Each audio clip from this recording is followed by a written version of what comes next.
So does Kay Jewelers own all the land that surrounds their buildings? And Kay Jewelers can suck it. for those of you that don't know what we're talking about, there's a Kay Jeweler store near us here in our little land of opportunity that we live in. And I like the one that dude said, that goes, they obviously paid by the letter. This is the sign. This is the vinyl verbiage sign on the front of the Kay Jeweler store. It says, "No person shall carry, possess, have under the person's control, convey, or attempt to convey a firearm, concealed firearm, dangerous ordnance, handgun, or deadly weapon onto this land, parking lot, or premises." You know what I have to say? What? Stop me. With that. Oh, I thought you... Yeah, I was going to say, I thought you were going to hit the special bonus hour button, the grad program button where Eddie Murphy says what he thinks. Yeah, I couldn't. You can't do that here on Monday. It is Monday, and welcome to Student of the Gun Radio. Thank you once again for joining us for this brand new week of education, enlightenment, and a little bit of entertainment thrown in for you. I am your host, Professor Paul Markle, if I didn't tell you that already, and we are coming to you from the Glass Case of Emotion Studios, which is located at Student of the Gun University. And if you want to know more, it's really super simple. Is it a secret, Jared? Where are they allowed to go to find out more about us? Would it be something like studentofthegun.com? You can go to studentofthegun.com. And actually, I want you to do that. You can and you may. I want you to do that right now at this moment in time. Stop everything you're doing except for listening to me. Go to studentofthegun.com. If you're driving, pull over on the side of the road. And that's right. There's a video on there that is announcing what we have coming up. It's about the faith and patriotism. It's only a minute-long video. I want you to watch it. Dad gets very, what do you get? Emotional? Not really emotional. Passionate. That's what I'm looking for. He gets really passionate about this subject, and he's got some information for you. So go to studentofthegun.com. And tomorrow on Student of the Gun, I'm going to get into it in detail, and we're going to talk about some very serious specifics. Today, and it is Monday, and based upon the title of this episode, I'm going to go out on a limb here, Jared. Here I am, out on the limb, and I'm going to assume, I know, be careful when you do that there are going to be more people listening to this, or additional people, or new people listening to this.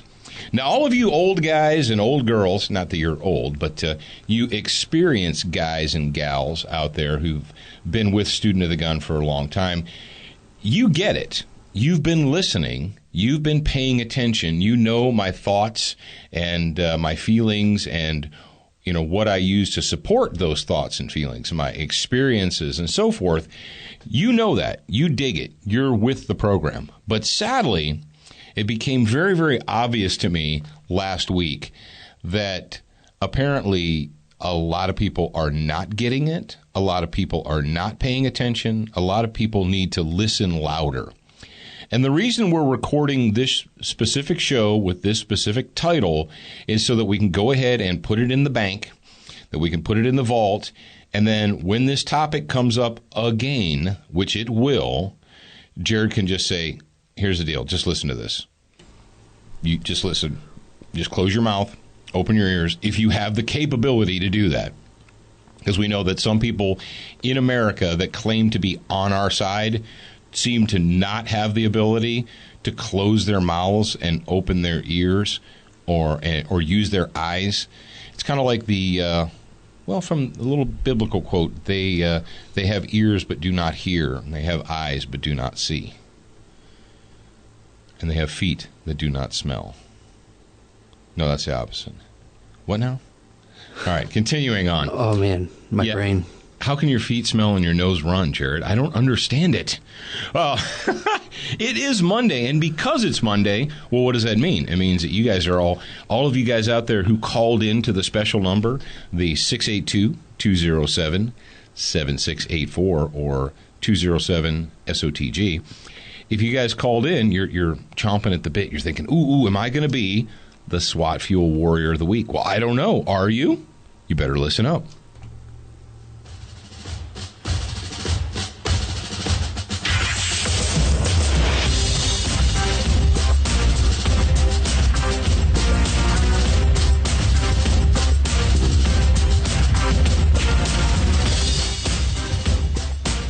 Hey guys, it's Jared from Connecticut, and my question is about training. In general, do you find it is better for a student to attend group classes or one-on-one individual training, and why? Thanks a lot. Bye. Jared, I just wanted to let you know that every single Jared in the United States, every single Jared in the world is a winner. And in addition to being a winner, you are a winner. You are definitely a winner. And to get your free SWAT fuel. Get your free 9mm plus P from SWAT fuel. I need you to email Alex, that's ALEX, at studentofthegun.com. Send her your name, your mailing address, your phone number, and include your email typed in the body, please. All right, before I answer that, Jared, do you know how you can tell that the sink in the official Student of the Gun break room is full of dirty dishes and need to be washed? Do you know how you can tell that? I'm trying to think of where you're going with this, but no. Oh, because I'm drinking out of the Santa Claus coffee mug right now. When you see me drinking out of the Santa Claus coffee mug, it's kind of like that last pair or that last T-shirt or last pair of underwear that you wear when all the rest of it is in the laundry. That's how you can tell that. And I'm not saying that. I don't wear underwear. So well, okay. Well, whatever you're into. All right. This is a great question, Jared. Training. Should you take group training or private training? Well, there's a couple of different factors to consider right there. Well, and I'll knock the first one out. Budget. The truth of the matter is, a professional instructor, the reason that they have 10-person classes, 12-person classes, and so forth, is because it's more economical. They're saying the same thing. I'm saying what I'm going to say, and whether 5 people hear it, 10 people hear it, or 1 person hears it, I'm going to say the same thing. And it's obviously more economical for me to have 10 people all together while we do this than to do it one at a time. So if you're going to, like my good friend Shane Iverson is a professional firearms instructor and a special forces operator and all-around good dude, and one of the schools he works for does a lot of both. They do group classes, but they also do a lot of one-on-one training. But the people that pay for the one-on-one training understand that if they want Shane's undivided attention all day long, it's not going to be $50. It's going to be hundreds of dollars, for private training, and they're willing to pay for it. And if you're willing to pay for it, then rock on, drive on. Some people's budgets won't allow that. Now, from a practical standpoint, you say, well, budgetary considerations aside, from a practical standpoint, human beings learn differently. Some people are what they call concrete learners. Some people are abstract learners. And if you've ever gone through any professional instructor training, you are taught that each human being that you encounter is not necessarily going to learn in the same way. Some people learn things simply by reading them. There's some people, you can hand them a book of instructions. They can read it, and then they know, all right, bam, I know exactly what this means. I know how to do it. I understand. And then there are others that are like, no, until you show me, I'm not going to understand. Or until I actually get my hands dirty and do it, I'm not going to understand. And so when you're, as a professional instructor, you have to kind of look out at your student base and say, how can I ensure every single person in this class is going to get it? And some people learn better by being in a group environment. And you may know that. I mean, based upon your experience, whether it was college experience, high school experience, whether it was a sports experience, whether it was an experience in, martial arts or something like that, you may realize that, hey, I pick it up better by watching other people do it. And some people say, well, I'm not going to pick it up until I do it myself or until the instructor basically one-on-one teaches me. So I guess the answer to your question is you need to ask yourself legitimately, you might say, how do I best learn? Do I learn best by, one-on-one instruction, or do I learn best by being with other people? So what I'm going to tell you is if money in a budget is not a big deal, then rock on, go crazy, do whatever you got to do. And you may not know. You might be thinking, oh, dude, I haven't had any quote-unquote professional instruction since I got out of school, and that was 15 years ago, so I don't even know. And for that matter, you know what? Just jump into a class. Get into a class somewhere. It doesn't have to be a week-long class. It might be a one-day class. It might be a two-day class. Get the experience under your belt, because quite frankly, when it comes to it, the only way that you're going to know what you don't know, or you're going to learn what you didn't realize before, is to get that experience and get into those classrooms. And hopefully by the time you're listening to me, you're like, okay, I've kind of got an idea where I want to go, what I want to do.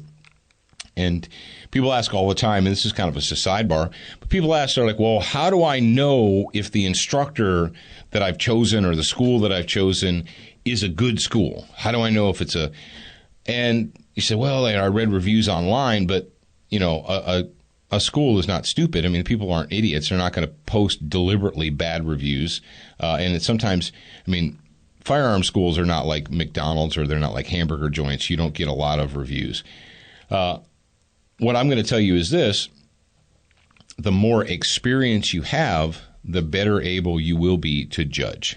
So thank you very much for that question, Jared. I think it was a stimulating question, and I think that, and the reason we choose, you know, when we pick a question from the grab bag, we pick the question based upon whether or not we think a broad spectrum of the audience can gain something from it. So thank you very much.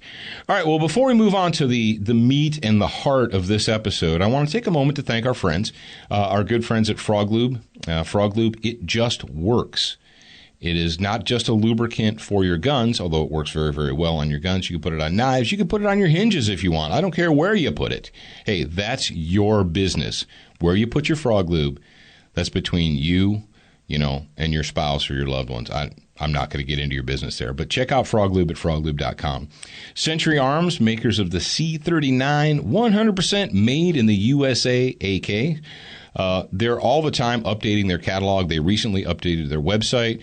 So if you haven't checked them out lately, go to centuryarms.com. And then lastly, Brownells and brownells.com. If you've got a gun, if you have a gun project, a lot of you guys out there, you're like, man, I'm gonna work on some projects this summer. I've got a little extra time on my hands. I'm gonna build this. I'm gonna modify this. I'm gonna attach this, and so forth. If you're looking for pieces and parts and things to bolt on and screw onto your gun, I bet you that Brownells has that in their catalog. So check those guys out at brownells.com. And thank you very much to you folks out there in the audience, because I know this during this last week that you did, some of you at least, took the time to reach out to our sponsors and thank them. And one of them came back to us, and I saw it, and so I want you to know that I do 100% appreciate that. All right, Jared, are we ready to move on and really cut the mustard here? Cut the mustard. Not the cheese. Mustard to get into it? Yeah, I don't want... Well, you can cut the cheese. You're inside the glass case of emotions. No, I don't want to do that in here. That would be bad. Okay. Yeah, we can... Do people even say that anymore? That's like I haven't heard that in a long time. That was like me in elementary school. Like when I was a kid in the 70s, that's when we would hear something like that. So, yeah, is there a crisis here at Student of the Gun University, or is everything copacetic? I mean, it's not really a huge crisis, but yeah. Oh, everything's fine. Okay, we can talk about it after. Nothing requires my attention. No. Oh, okay. Not immediately. Okay. I'm going to make you think for another 30 minutes. No, I don't need to do that. I need to focus. Okay, focus. Focus on open carry and stuff. All right. Well, like I said, the reason that we're doing this is because apparently not everyone out there in our reach has had the opportunity or taken the opportunity to watch the Student of the Gun. How many Student of the Gun homeroom videos did we do on this, Jared? A bunch. Yeah. How many times have we addressed this on the radio? At least once, more than once. Okay. I know it's been way more than once on the radio we've addressed but that takes time and effort. So yeah, it does take time and effort to do your research. But I'm gonna go ahead and confess something to you, because we are recording a show that probably many people have not heard previously. A couple of years ago, when I started hearing this term OC or open carry, or I started seeing like hashtag OC or some people using the term OC in posts and blogs and what have you. My first thought was oleoresin capsicum, because that's the cop word or the cop vernacular or OC for pepper spray. Cops generally don't call pepper spray. They call it OC, oleoresin capsicum. That's kind of like the lingity. And I was an OC, oleoresin capsicum instructor for years and years and years, decades. So when I started seeing this OC, I'm like, why are they talking about pepper spray? Why are they talking about OC spray? And then I realized, oh, no, this new OC thing stands for open carry.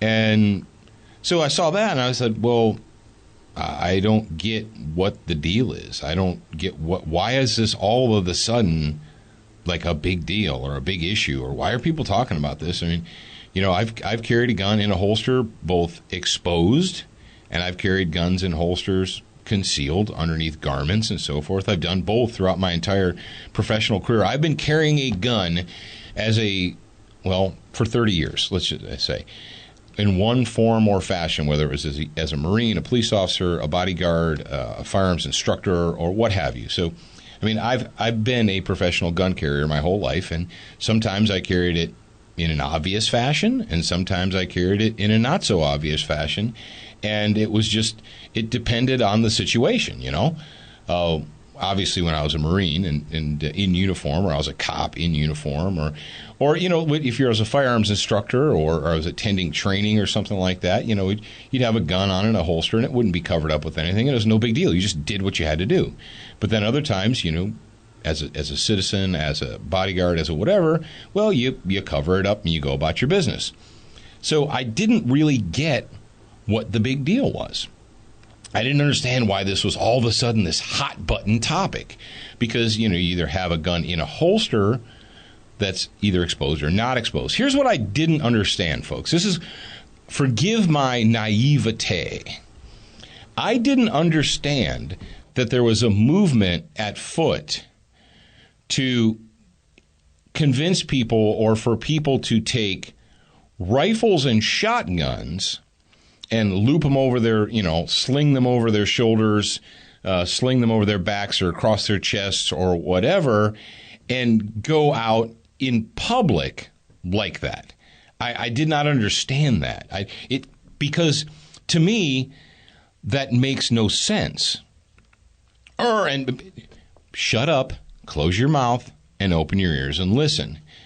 Because I understand intrinsically, and if you don't know what that means, you probably went to public school in the last 20 years. Pause this and go Google it. I intrinsically understand what the purpose of a firearm is. I understand the purpose of a handgun, whether it's a revolver or a pistol or whatever. I understand the purpose of that. I also understand the purpose of a long gun when it comes to fighting. I'm not talking about hunting, quail or what have you. I understand the purpose of a long gun when it comes to fighting. And the whole reason, no matter, any reputable instructor has said this 20 years ago. Clint Smith has said it. Farnham has said it. If you went back to Cooper, Jeff Cooper, if you don't know who that is, you're wrong like Dick Cancer. You need to fix yourself. But rifles are for fighting. Rifles are the preferred tool for fighting. And I don't know who said it first, but I'm going to go ahead and paraphrase it. The reason we carry handguns is because we are not anticipating any type of threat or fight materializing, but it is an emergency tool to carry with you. Just like a fire extinguisher, a first aid kit, you name it, a spare tire and a jack. You don't put a spare tire and a jack in your trunk because you're planning on driving over nails and glass. You're like, I'm going to go drive over nails and glass today. Make sure I have my spare tire. No, you don't do that. And we don't carry handguns because we think we're going to a fight. And people are like, well, when would you ever think you're going to a fight? Well, I don't know. Maybe if the fight came to you, to your house. And when we have there's discussion about what is the best home defense gun, and it goes yada, yada, yada, yada. And people talk about convenience and this and that. But the fact of the matter is, when it comes to strict physics, that a rifle is a far better fight stopper. It is a far better fighting tool than a handgun ever will be. And then the shotgun kind of falls in the middle of the two of those. And you say, oh, I don't believe you. That's bullcrap. Dude, we don't send Marines and soldiers to combat with M9s only. We don't hand them all out pistols and say, drive on, Jimmy. No, we don't. We give them rifles because we know that rifles are better fighting tools than handguns. Yes, that's the point. Seasoned police officers who understand what fighting tools are all about, when they arrive on scene and they know that there's, when I was a cop, if you arrived on scene where you knew you were going to an armed confrontation, you knew on the way there or as you pulled up in front of the house or into the parking lot that that there was an armed person out there you were going to have to deal with. You took the time and you unhitched the shotgun from however it was affixed inside of your squad car, and you took the shotgun with you. Now, today, it's a patrol rifle, but, 20 years ago, it was a Winchester or a Remington 870 or a Mossberg on rare occasions. But the point is we knew that if we're going to a fight, that the best fighting tool is a long gun. And why don't we carry long guns in our day-to-day civilian citizen lives? Well, because they're large and they're cumbersome, and if you don't think you're going to be in a fight, it makes no sense to tote a rifle or a shotgun wherever you go. I mean, you have a life to live, right? You have to get in and out of the car.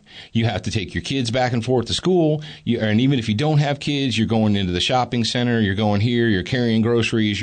You're doing stuff.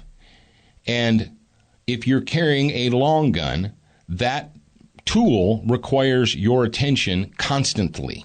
It constantly requires your attention.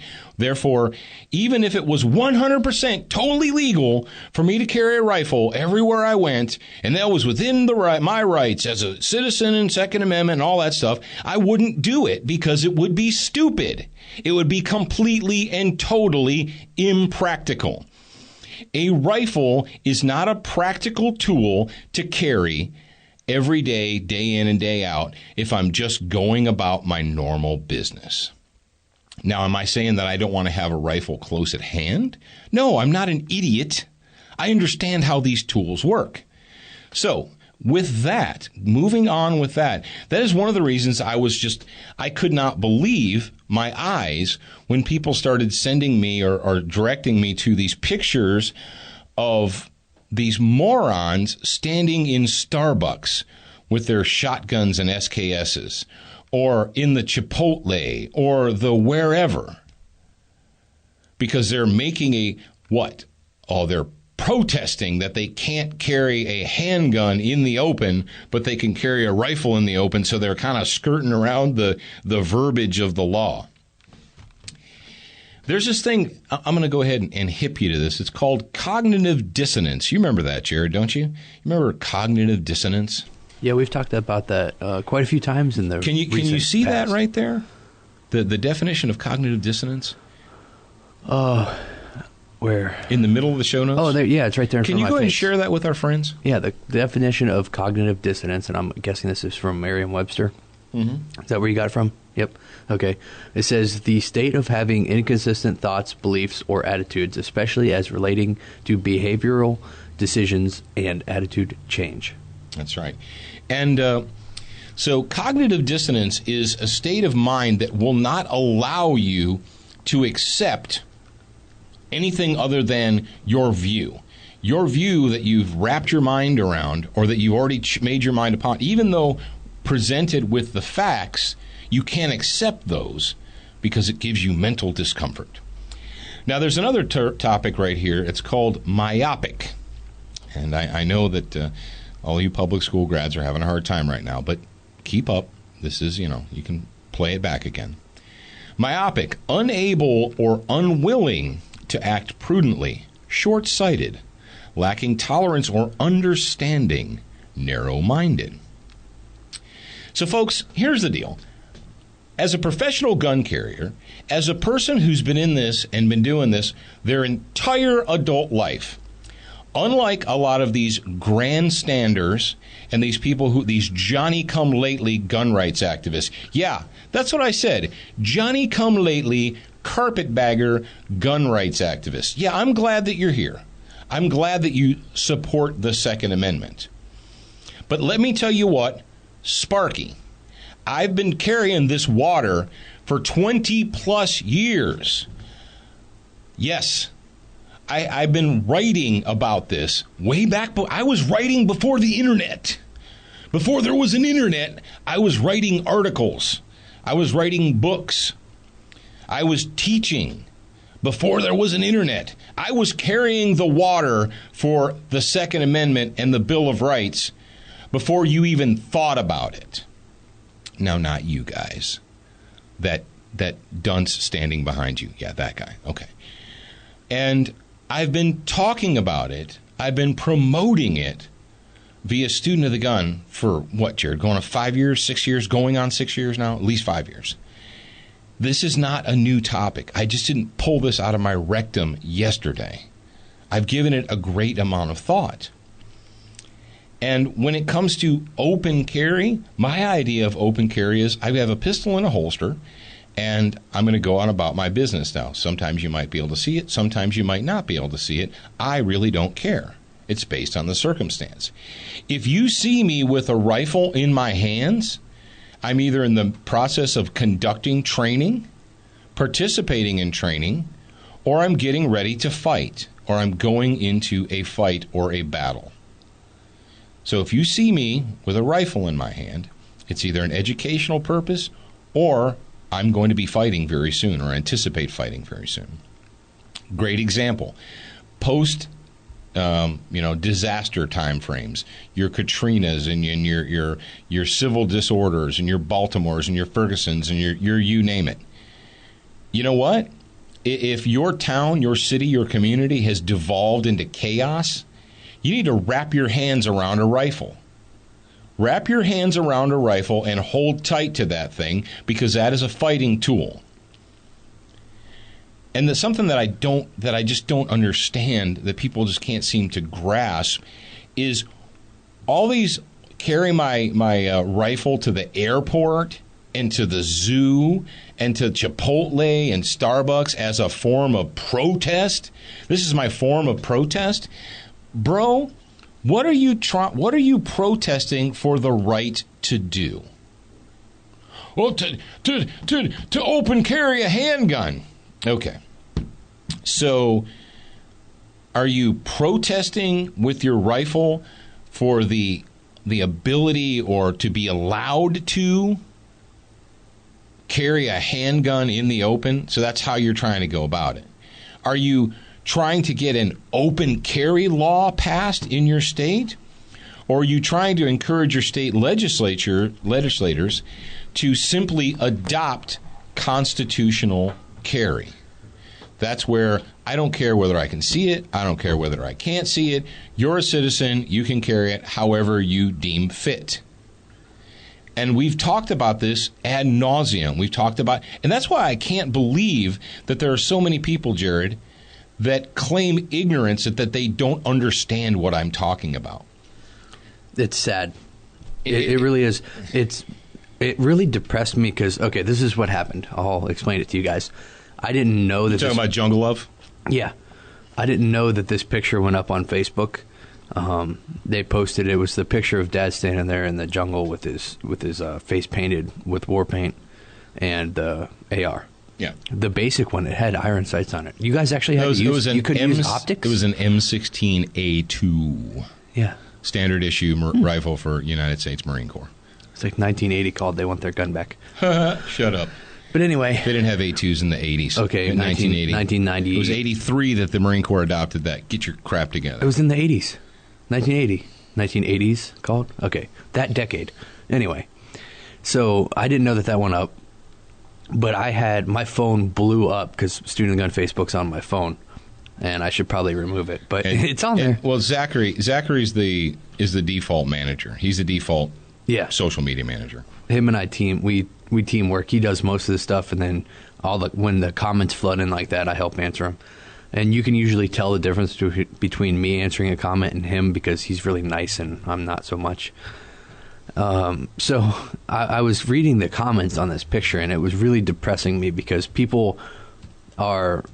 It was kind of like when Dad had the Pipers Union on the shirt in the video. Pipers Union. I was being accused of being a pro-Obama union member. Yeah, that's me. You guys obviously that's know. me all over the place. But Paul Markle, pro-Obama union member. Yeah, the whole reason it depressed me is because it reminded me that people are too lazy to do their research, to look more into than just the face of something.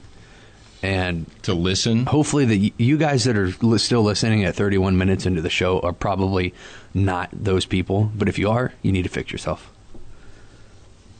So that's the story of my depression. Yeah. And you know what? And that's why the title of this episode is, what does it say? Open carry. The final word. Final word. And I'm not even joking. I'm tired of dealing with this subject. I'm tired of dealing with myopic people that are infected by cognitive dissonance that can't understand. So getting back to my point.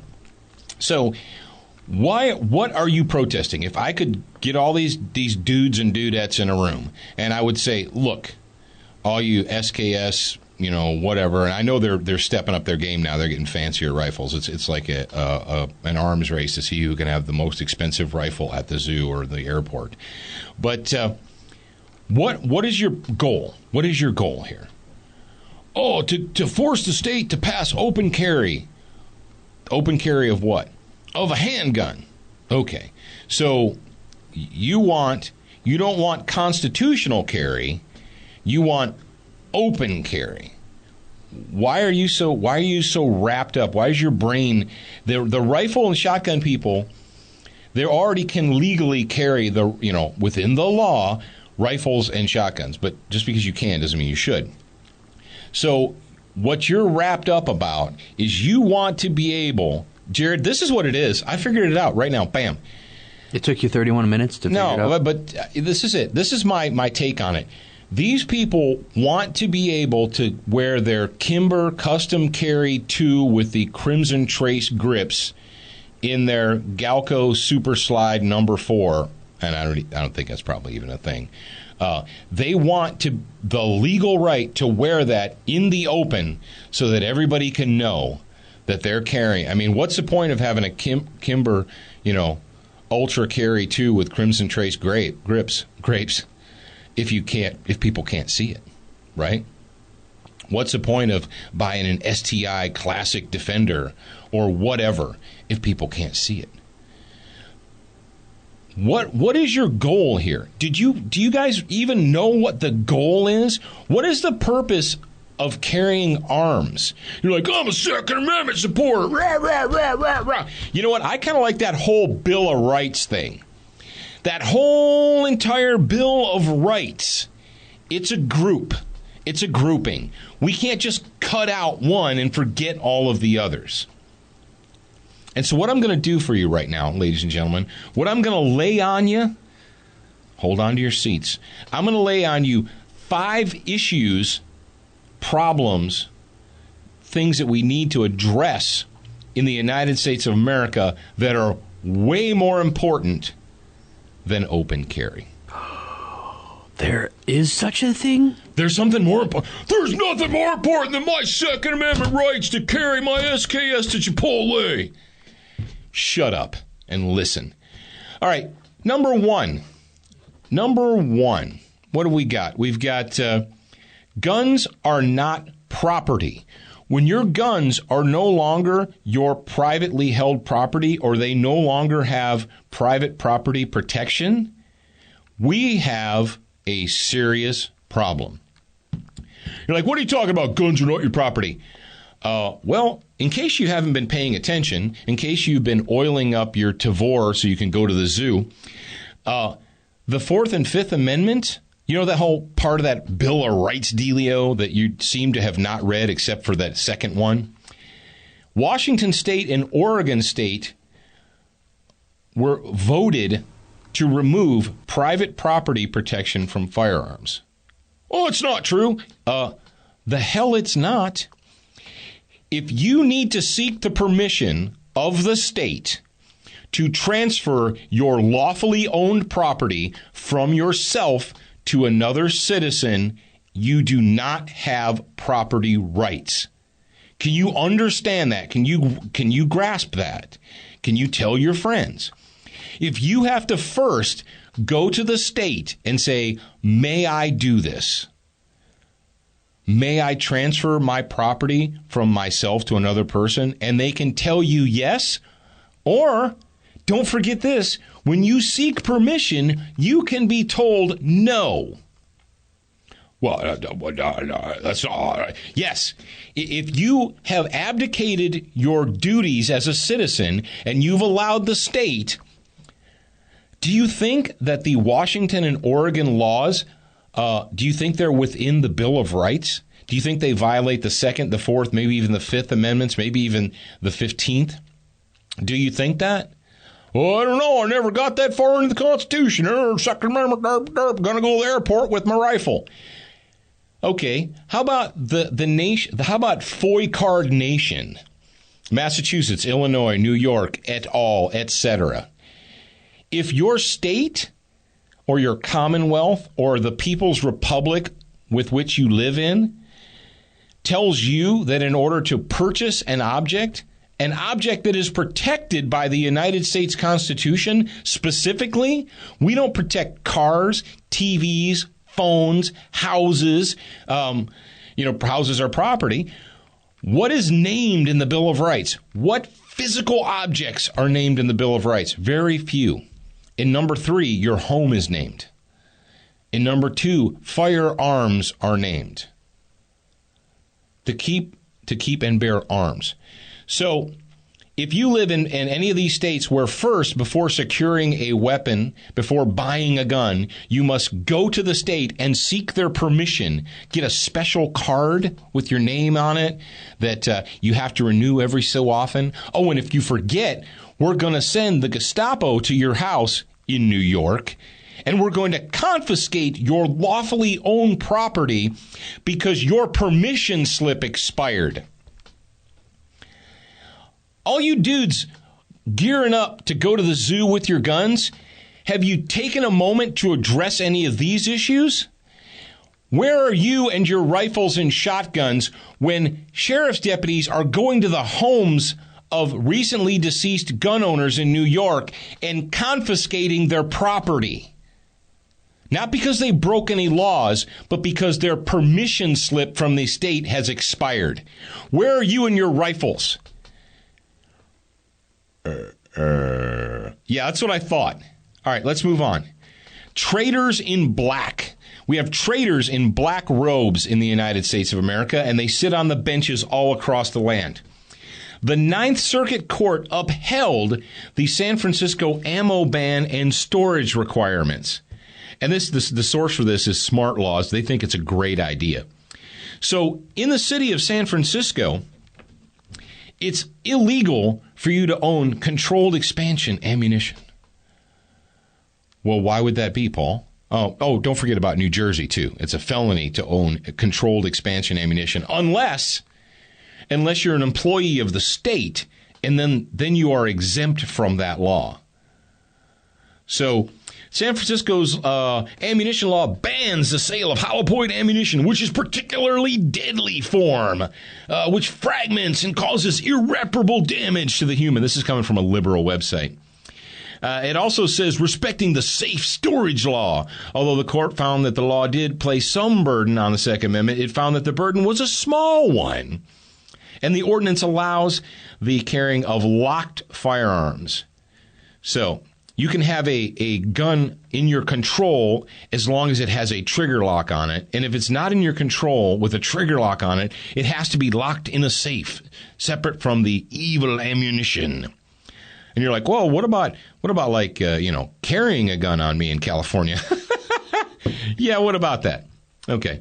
So we have that decision. Then, again, from California, we have California. The People's Republic of California has decided that they have decided, because apparently California legislators are smarter than the rest of the world, that only certain handguns can be allowed into the hands of peasants. And so they created the Unsafe Handgun Act, or the California Approved List. So now, and don't forget about micro-stamping. So now, if you want to sell guns in California, and we talked about this previously on the show, if you're a gun maker and you want the peasants in California to buy one of your guns, the first thing you have to do is take not one, not two, but 3 examples of your gun. So let's say your Ruger, your Smith & Wesson, your Glock, your SIG, your whomever, Century Arms, Kel-Tec, and you want to be able to sell your guns in California. You have to send 3 examples of that to the California state, like, I don't know if it's the Attorney General's office or, whatever. And they test them. And you're not getting them back because they're going to test them to make sure that they meet the requirements of the People's Republic of California. And the court upheld that. They said that law does not place a burden or does not violate the Second Amendment. You're like, well, screw California. I don't care about them anyway. Okay. So, we have another court here who Baltimore decided, in Baltimore and Maryland, they decided they were going to pass yet another form of assault weapons ban to keep the peasants, keep evil, dangerous guns out of the hands of the peasants. Because what have we learned based upon recent history? That if you have really super strict gun laws in your state and your city, then you won't have violence and crime. I mean, look at just how safe Baltimore is. A federal judge on Tuesday, and this is an older story, upheld Maryland's new ban on assault weapons in magazine capacities holding more than 10 rounds, said that it does not violate the Second Amendment. Oh, well, that's just a couple of incidences. Really? Seems to me that the court upheld the Connecticut one as well. Did it not, Jared? That's indeed it did. Indeed it did. So we've got traders in black. Where are all you guys? You guys are in line at Chipotle to get your super burrito wrap or whatever it is they sell there with your SKS. Let's move on. Our borders are bleeding, especially the southern border. The southern border of the United States, it's a border in name only. So you're like, well, what am I supposed to do about that? I don't know. U.S. helicopter fired on from the Mexico side of the border, authorities say. Dateline, June 7th, Sunday. So we have Mexican, either the Mexican military, Mexican police, or Mexican cartels firing on our helicopters, firing into the United States. And your plan is not to contact your representatives, to contact your senators, to not shut up until they fix the problem. No, your plan is to gear up and go to the zoo. Okay, well, yeah, that's just one thing at the border. Oh, yeah, that's right, yeah. Let me see. What else is going on with the border? Well, Comrade Barry's catch and release program. What did we talk about last week, Jared? Thanks to Comrade Barry's catch and release of illegal invaders program, we have at least 121 confirmed murders, which were what? Well, they were committed by Scottish immigrants who came in through Ellis Island. No, not so much Scottish immigrants who came in through Ellis Island. No, committed by criminals, felons, scumbags, pieces of human filth who walked across the southern border, were apprehended by Border Patrol, but because of Comrade Barry's, because of his catch and release program, instead of being deported or jailed, they're just released back out into the community. And so we know at least 121 murders were committed by these people. So if you've got 121 murders, I'm going to ask you thinking people this. Murder is a pretty big deal, right? So if you've got 121 murders, how many rapes, assaults, robberies, car thefts, you name it, do we not know of committed by these illegal invaders? Oh, well, oh, and don't forget Fast and Furious and Wide Receiver. Hey, how many, Jared, you're a smart guy. At least thank you. That's what I've been told. How many members of the DOJ and the ATF who were 100% responsible for funneling thousands of guns into the hands of cartel members? I'm so smart, I'm going to say 0. How many of those people are currently in jail? Mm-hmm. How many have been brought up on charges, Yep. found guilty, and incarcerated? See, I read your mind there. That's how smart I am. Oh, well, none. Well, some of them have been disciplined. They got letters. They got moved to a different freaking unit. Yeah, or whatever. they have letters of reprimand put in their jackets. Oh, okay. Well, I mean, come on, Paul. That's just what do you got here? What do you got for me? You got guns are no longer property. You have traitors in black. You've got the borders bleeding. But is that all you've got for me? No, that's not. I'm going to continue. Go ahead. I was just going to say that if that works, if letters of reprimand work, why don't we just release all of the prisoners from the prisons and write them all letters? You will just give them letters of reprimand. Yeah. All of the murderers and rapists and thieves and felons. We'll put a letter of reprimand in their jacket. That'll learn them. Okay. How about harassment of U.S. citizens that are not currently party members? Yes, we've talked about this as well. If you've been paying attention.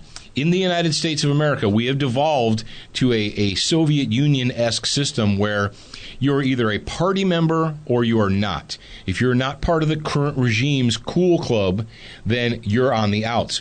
We reported to you the unchecked and unlawful tyranny on display in Wisconsin, where citizens who were on the wrong side of a political debate were harassed numerous times, where police officers and the courts were used specifically to harass political opponents. Oh, but, we're not going to talk about that. That's no big deal. And before we finish, we're going to talk about velocity triggers. Thank you very much, Jared. Before I get in too far into it, you need a trigger for your black rifle? I mean, do you really want your rifle to be tricked out before you go to the airport? You want it to be in good condition before you go to the zoo, Chipotle, and Starbucks? Go to velocitytriggers.com. They got a trigger for you. They are designed for precision. Now, if you actually wanted to carry a handgun on you as an emergency tool, as a just in case, I need this tool, kind of like Band-Aids and fire extinguishers and tire irons and jacks and stuff, then you might want to go to Crossbreed Holsters. They can help you out. They have innumerable ways to secure a firearm to your body. Go to crossbreedholsters.com and check those guys out.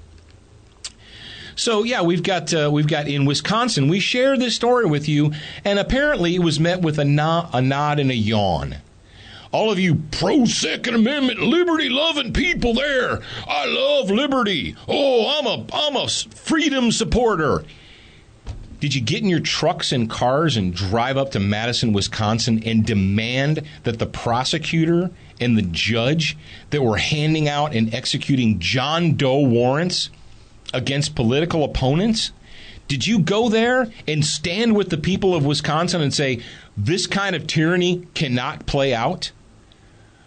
Or, it's not Second Amendment. So if they would have taken those people's guns instead of their laptops and phones and computers and tablets, then you'd be concerned. Okay, I've got you now. And we're going to go long on this, but you know what? I don't care. This is too important for me to stop talking now. Well, I don't care about Wisconsin.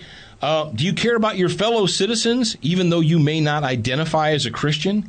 Do you care that across the nation, bakers, wedding planners, bed and breakfast owners, and so forth, if they follow their faith and not the whims of the state, that they're being arrested, fined, jailed, having their lives destroyed, having their businesses destroyed? You don't care about that. You don't care that your fellow citizens are being persecuted by the government, by your government.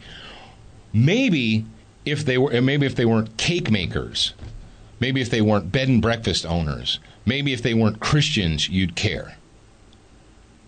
But you don't care about that. You care about, I want my open carry rights, open carry rights, open carry rights. I don't care if my government is openly persecuting Christians for following their beliefs. I don't care about that. How about this one? This is the last one I'm going to go ahead and leave you with. We have organized civil disorder and rioting in the United States of America. And when I say organized, that's exactly what I mean. I mean organized. I mean someone planned it. And you're like, oh, you're a good tinfoil hat. No, I have the facts in front of me. 2 separate riots in Ferguson. St. Louis, we've got wilding in downtown St. Louis. Memphis, Tennessee. Baltimore. What's coming next? McKinney, Texas. Charleston, South Carolina. Democrat operatives gave the protesters in Baltimore, quote, room to destroy. Yes, it's an exact quote. Then what do we find out? We find out here's another inconvenient fact. We find out that the protesters who are showing up on buses for these Black Lives Matter campaigns are being paid. Yes, paid. That there are people like Bloomberg and Soros, these billionaires, that are funneling money to these quote-unquote community organizer people to send paid agitators into cities to start up hate and discontent, chaos and riots. These are not spontaneous events. Where were you? All of you open carry people, where were you when Ferguson was burning twice? Where are you? Where are you in Baltimore? I don't care about Baltimore. Okay, what do you care about? You don't care that all of these things that I just named, you don't care about any of that. You don't care that I didn't even get into executive orders. I didn't even get into the financial crisis. I didn't get into the fact that we're writing blank checks on an empty account and we're mortgaging our grandchildren's future. I didn't even get into any of that yet. Just those things. But your greatest concern is taking your rifle to the zoo so that you can get the legal right to strap on your Kimber Crimson Carry Ultra 2 and everybody can see it. You might want to get your priorities in order. You might want to remember what exactly Jefferson and Madison, Washington, Adams, Franklin, Hamilton, you might want to remember just for a moment why they put that Second Amendment in there. The Second Amendment is not so you have the right to publicly display your toys. It's there so that you can use those tools to fight against actual tyranny. And your form of tyranny is a plastic sign at the zoo. That's your tyranny. All these other things that I named off, and ladies and gentlemen, believe me, I could go on for a long time with examples of what is going on in the United States that no one seems to give a rat's rear end about. Maybe I should write an article, Jared, about the gun culture and how their priorities are screwed up. You should do that. No, I'm not going to do that. You should get back in the time machine. I should get back in a time machine in a month and do that. Yeah. So, go ahead again and tell me, what is the purpose of that tool? What is the purpose of a rifle? So you can fight for your right to carry a gun to Starbucks, Chipotle, the zoo, the airport? Or is that rifle supposed to be, and was it not presented to you by our founders, by our forefathers? Did they not pass that down to their posterity as an instrument of liberty to guard against tyranny? But the greatest tyranny in your mind is a plastic sign. Do I need to give you the allowed and able speech? Do you not understand that? Ladies and gentlemen, we're going 55 minutes. Jared, you can go ahead and get ready to punch the music because, as I said at the very beginning, this was and this is the final word on open carry. And I'm all done talking about it. All right, ladies and gentlemen, children of all ages, thank you very much for joining us for a very, very, very special and soon-to-be award-winning episode of Student of the Gun Radio. Tomorrow on Student of the Gun Radio, we're going to talk about Charleston. We're going to talk about how creating victims is not the answer. Some people apparently think creating more victims is the answer to violence. We don't happen to think that here on Student of the Gun. But I want you to remember that you're a beginner once, but a student for life.